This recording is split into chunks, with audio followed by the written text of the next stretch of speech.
নোয়াখালী ৬ হাতিয়াতে বিপুল ভোটে বিজয় অর্জন করেন ১১ দলীয় জোটের মনোনীত প্রার্থী আব্দুল হান্নান মাসুদ। হাতিয়া নিউ, সারা দেশের কথা সব সময়।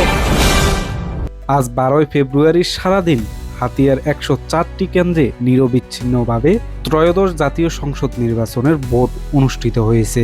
ভোট গণনা শেষে আব্দুল হান্নান মাসুদের ভোটের পরিমাণ সবচেয়ে বেশি।